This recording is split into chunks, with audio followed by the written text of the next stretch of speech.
You had a post recently about getting from 160s to 170s, which is exactly what I'm looking to do.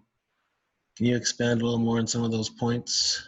Yeah, certainly. So the biggest takeaway from that article is what I call the Socratic review method, which is a technique for reviewing LSAT problems, specifically logical reasoning and reading comprehension.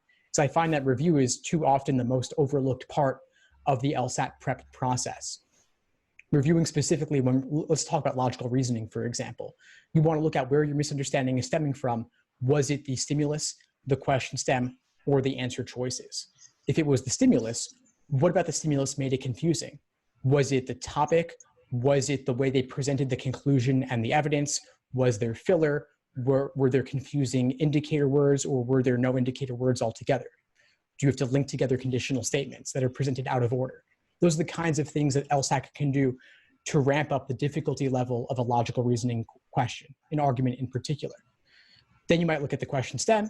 If they're using unfamiliar wording, maybe that tripped you up. They'll often use unique wording to refer to common question types, but those make it seem like it's a different question type when it's really something quite standard.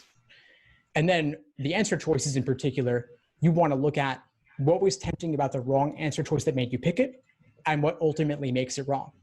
And what was discouraging about the right answer that pushed you away from it, and what ultimately makes it correct. So you're really digging deeper here. I liken this to the Kaizen or Six Sigma approaches, or the 5 whys, where you're really looking to get to the root causes of a problem. What is it about the question that led you down the wrong path initially? Get back to that source. And maybe it has nothing to do with the question itself. Maybe it was just your pacing. Maybe it was your endurance. Maybe you were wrapped up in what came previously. So you really want to get into your game day mindset. Where were you in the moment? What was your thought process like as you were working through the question initially?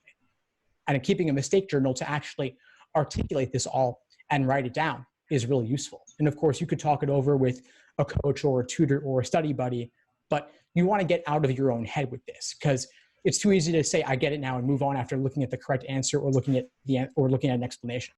Thanks for tuning into the show. Please subscribe if you haven't done so already to be notified of new episodes as I release them. And feel free to reach out if you need anything at all as you move forward with your prep. I'm happy to help however I can. In the meantime, I wish you all the best and take care.